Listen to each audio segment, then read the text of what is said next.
오늘 이 새벽에 우리에게 주시는 하나님 말씀 창세기 41장 37절에서 45절까지 봅니다. 창세기 41장 37절에서 45절 우리 한 목소리로 읽도록 하겠습니다.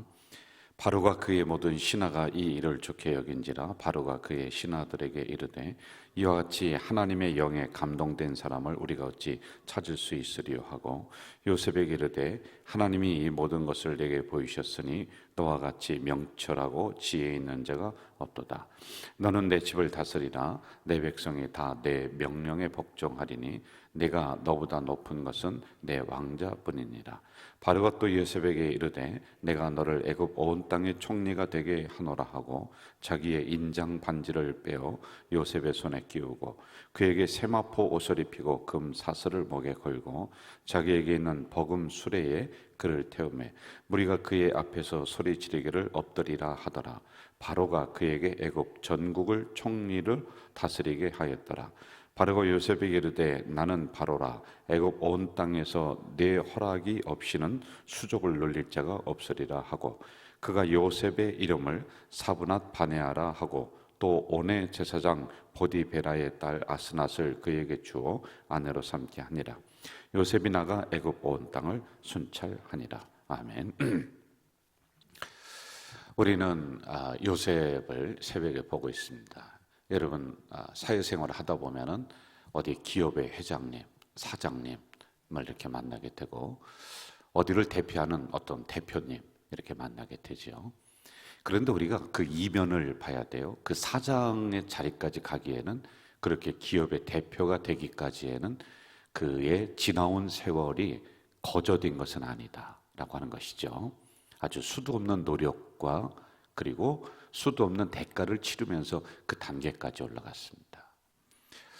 저는 이제 교회 목사로서 많은 교회들을 제가 보면서 또 목사님들과 대화를 해나가요. 큰 교회가 있습니다. 그러면 사람들이 주로 큰 교회니까 뭐를 해야 된다, 큰 교회니까 이런 것을 감당해야 된다 뭐 하면서 큰 교회에 대한 안 좋은 시선을 가지고 이야기를 할 때가 있어요. 그럼 제가 이렇게 얘기합니다. 목사님, 큰 교회까지 올라가기에는 그만한 노력이 있었어요. 그만한 희생이 있었고 그만한 과정이 있었어요. 그냥 된 것이 아니에요. 이것도 소중하게 생각해야지. 왜 여러분 교회가 크다는 이유 때문에 욕을 얻어먹어야 돼요? 물론 잘못하는 부분이 있으니까 뭐 그럴 수도 있겠습니다만은, 그러니까 우리는 그 단계까지 가기에 그 전에 노력했었던 부분들을 생각을 해야 된다. 자, 오늘 우리가 성경을 펼쳤습니다. 나오는 모든 단어들을 보니까 굉장히 화려해요. 말을 태우고 전국의 총리로 삼고, 여러분, 노예에서 감옥에 갇힌 죄수에서 한 나라의 2인자가 되는 국무총리의 자리까지 올랐다. 내 명령에 모든 사람이 다 순종하고 이제 부복할 것이다. 이것만 보면 안 된다는 것이죠. 거기까지 가기에 요셉의 노력, 요셉의 고난, 요셉의 어려움, 이건 없었냐는 거예요. 요셉이 어떤 어려움 속에서도 참고 견디었던 이러한 한 과정을 우리가 보면서 성경을 봐야지만이 진짜를 보게 된다라고 하는 것이지요. 자, 이제 몇 가지로 우리가 좀 구분을 해야 될 필요가 있습니다. 하나님이 꿈을 주셨다, 하나님이 기도 제목을 주시고 목표를 주셨다, 그냥은 안 돼요. 여러분, 거기에 상응하는 나의 노력이 있어야 됩니다. 저도 어렸을 때, 청년 시절이죠, 어떤 목사님이 그리고 그 교회 집사님들이나 권사님들이 저를 향해서 뭐라고 했냐면 하나님의 큰 종이 될 것이다, 큰 종이 된다. 그래서 저는요, 가만히 있으면 큰 종이 되는 줄 알았어요. 그런데 그게 아니에요. 그렇게 목사가 되기 위해서는 저의 부단한 노력이 요구되어야 되더라라고 하는 것이죠. 이걸 기억을 해야지만이 됩니다. 자, 이제 그 자리까지 올라갔어요. 그리고 우리가 두 번째 생각해야 될 것은, 그러면 왜 하나님이 그 자리에 올리셨느냐?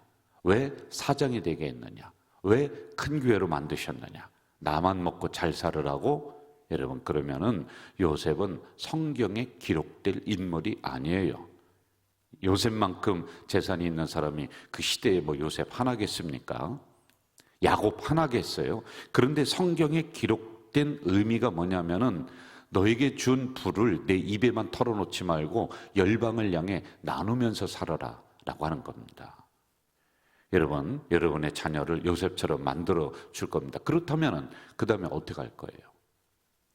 그냥 자기 배만 두드리고 자기만 보고 잘 사는 그런 내 아들이 되게 해달라? 그게 아니죠. 여러분, 그 자리까지 올라간 여러분의 자녀는 수많은 사람을 먹여 살리고 물질이 흐르게 하는 통로로 만들어 주세요라고 하는 여기까지 우리가 기도가 나아가야지만이 되는 거예요. 여러분이 가지고 있는 지금 기도 제목도 만약에 부를 위해서, 땅의 복을 위해서 이렇게 기도한다. 좋습니다. 하나님은 형통하게 만들어 주실 분임을 분명히 믿습니다. 그럼 그 다음에 어떻게 하실 거냐는 거예요. 이것을 생각해야 돼요. 요셉은 그 전국을 다스리면서 어려움을 당한 사람들을 어려움을 넘게 하는, 먹여 살리는, 그들의 목숨을 구하는 그 단계까지, 그래서 하나님이 그 자리에 세우셨다라고 하는 것이죠. 자, 그리고 여러분, 세 번째로 섭리적 차원에서 이 사건을 바라봐야 돼요. 이스라엘에 있었던 이 요셉이 팔려서 애굽으로 왔습니다. 애굽에서 국무총리까지 올랐습니다. 그런데 이게 우연히 된 것이 아니라 이스라엘의 기근이 들고 거기 있는 민족이 애굽으로 오고 애굽에서 살게 하고, 그러므로 430년 동안 애굽에 있게 하면서 다시 출애굽하는 이러한 섭리적 차원, 하나님의 역사하심과 섭리하심이 이 계획 안에 담겨져 있는 것이지, 우연히 팔려오고 우연히 감옥에 가고 우연히 국무총리 오르고, 절대로 그렇지 않습니다. 이걸 우리에게 적용해 볼까요? 여러분, 우연하게 태어난 존재가 아니고 우연하게 이 자리에 앉아있는 여러분이 아니라 하나님의 섭리적 차원에서 움직여지는 분들입니다. 이제 우리 성경 38절로 한번 좀 가봅시다. 38절 같이 한번 읽어볼까요? 시작. 바로가 그의 신하들에게 이르되 이와 같이 하나님의 영에 감동된 사람을 우리가 어찌 찾을 수 있으리요. 이제 요셉의 특징을 몇 가지를 또 얘기해 주고 있어요. 첫째, 하나님의 신에 감동되었다. 여기서 하나님의 신에 감동됐다라고 하니까 막 성령이 충만하고 뭐 막 미래적인 환상을 보고 하늘을 오르락내리락, 그게 아니라요, 여기서 성령의 하나님의 신에 감동되었다라고 하는 것은 하나님을 늘 생각하는 사람이었다라고 하는 거예요. 우리도 충분히 가능성이 있는 거예요. 뭐 막 방언을 이야기하고 구름에 떠나듯이 그렇게 생활하고 하는 것이 아니라 늘 하나님을 생각하는 거예요. 어려워도 하나님 생각하고 기뻐도 하나님 생각하고 슬퍼도 하나님을 생각하는 사람을 하나님 신에 감동된 사람이다, 이렇게 얘기합니다. 저는 오늘도 여러분이 하나님의 신에 감동된 우리 공동체 성도들 되시길 주 이름으로 부탁을 드립니다. 자, 39절, 40절로 가면 또 하나의 특징이 더 나옵니다. 우리 같이 한번 읽어볼까요? 시작. 요셉에게 이르되 하나님이 이 모든 것을 내게 보이셨으니 너와 같이 명철하고 지혜 있는 자가 없도다. 너는 내 집을 다스리라. 내 백성이 다 내 명령에 복종하리니 내가 너보다 높은 것은 내 왕자뿐이라. 두 번째 나오는 특징은 지혜와 영적인 통찰력을 가진 사람이었다. 여러분, 지식은 배워야 되는 것이죠. 우리가 어떤 학벌을 가졌다, 그럼 그건 지식이 많구나, 박사님이다, 지식이 많구나, 이렇게 얘기할 수 있어요. 그런데 지식보다 위에 있는 게 뭐냐? 지혜라니까요. 지혜의 근본이 뭔지 아세요? 하나님을 아는 것입니다. 이건 배워서 되는 게 아니에요.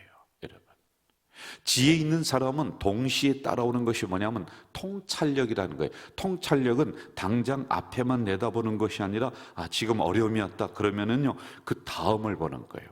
그래, 이 어려움 뒤에 그 너머에 하나님의 어떤 뜻이 있지 않을까라고 이것을 뚫고 그 다음을 보는 거예요. 그리고 옆을 볼 줄 아는 거예요.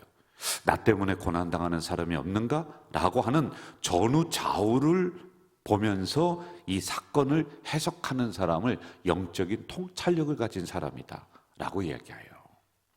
이처럼 요셉은 지혜와 영적인 통찰력을 가진 사람이었다 라고 하는 겁니다. 자, 또 하나, 이 요셉을 보면서 우리가 겸손이라고 하는 단어가 떠오릅니다.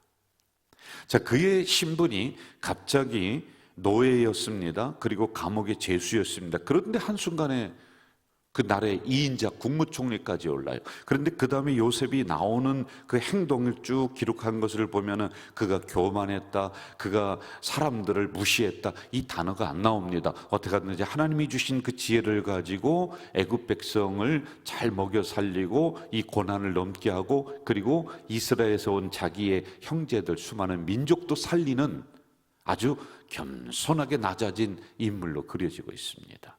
여러분, 겸손이라고 하는 것이 우리가 두 가지로 생각해야 돼요. 우리가 잘 나갈 때 있어요. 막 일이 막 풀릴 때 있습니다. 아, 그럴 때만 겸손하다. 당연한 거, 그때 겸손해야 돼요. 그런데 두 번째, 내가 어려움 당해요. 고난이 있어요. 그럴 때도 겸손해야 돼요. 이럴 때 자기 운명을 탓하고 자기 힘으로 이겨보려고 하고, 그래서 막 교회를 뛰쳐나가고 믿음을 뛰쳐나가고, 여러분, 이거 교만한 것입니다. 어려움이 오면 우리는 더 납작 엎드려서 하나님, 이게 여기에 어떤 뜻이 있습니까? 라고 그 고난을 내가 잘 받아들이면서 하나님의 뜻을 발견해 나가는 것. 그래서 어려움 앞에서도 겸손해야 된다니까요. 잘 나갈 때만 겸손하는 게 아닙니다. 이처럼 요셉은 이런 특징을 가지고 하나님에 의해서 사용되어지는 꿈의 사람이었다. 저는 전에 이 창세기를 강의하면서 이렇게 얘기했습니다. 요셉은 여러분의 자녀가 될 줄 믿습니다. 이렇게 얘기했어요. 여러분의 가문에서 요셉이 나올 줄 믿습니다. 우리 교회에서 요셉이 나올 줄 믿습니다. 그래서 여러분, 세계적인 자녀로, 여러분 가문에서 그런 자녀가 나와서 그런 인물이 세계적인 자녀로 다니면서 수많은 사람을, 열방을 먹여 살리는 인물이 반드시 될 줄로 믿습니다. 이러한 비전과 꿈을 가지고 우리가 이 말씀을 내 것으로 삼고 오늘도 이 말씀을 가지고 승리하는 우리 성도님들 되시기를 주의 이름으로 축복합니다. 전능하신 아버지 하나님, 이 새벽에 연약한 저희들을 불러주셨습니다. 말씀을 또 주셨습니다. 이 말씀이 내 것이 될 수 있도록 인도해 주시옵소서. 아브라함의 복이 나의 복이요, 이삭의 복이 우리 기업의 복이요, 요셉의 복이 우리 가정의 복이요, 그리고 이 야곱의 복이 우리 자녀의 복, 요셉이 우리 자녀가 될 수 있도록 인도해 주시옵소서. 오늘도 주신 말씀을 가지고 이 하루를 승리하며 살아가겠습니다. 하나님, 말씀을 가지며 나아가는 우리 귀한 공동체 식구들에게 요셉에게 주셨던 놀라운 은혜와 꿈과 비전이 이루어질 수 있도록 인도해 주시옵소서. 예수님의 이름으로 기도하옵나이다. 아멘. 하늘에 계신 우리 아버지, 아버지의 이름을 거룩하게 하시며 아버지의 나라가 오게 하시며 아버지의 뜻이 하늘에서와 같이 땅에서도 이루어지게 하소서. 오늘 우리에게 일용할 양식을 주시고 우리가 우리에게 잘못한 사람을 용서하여 준 것 같이 우리 죄를 용서하여 주시고 우리를 시험에 빠지지 않게 하시고 악에서 구하소서. 나라와 권능과 영광이 영원히 아버지의 것입니다. 아멘. 여러분, 이 시간에는 우리가 조용하게 침묵으로 기도하시겠는데 오늘 받은 말씀을 가지고 기도해 주시고요. 그리고 오늘 저녁에 우미셸 목사님 오셔서 성령 집회 인도하십니다. 아주 귀한 분입니다. 온 성도들이 나와서 이 은혜의 집회에 참여할 수 있도록 기도해 주시고, 저는 새벽 기도 마치고 속초에 집회가 있어서 제가 지금 출발합니다. 여러분, 이것을 위해서 기도해 주시기를 바랍니다. 조용히 침묵으로 이 시간에는 기도하겠습니다.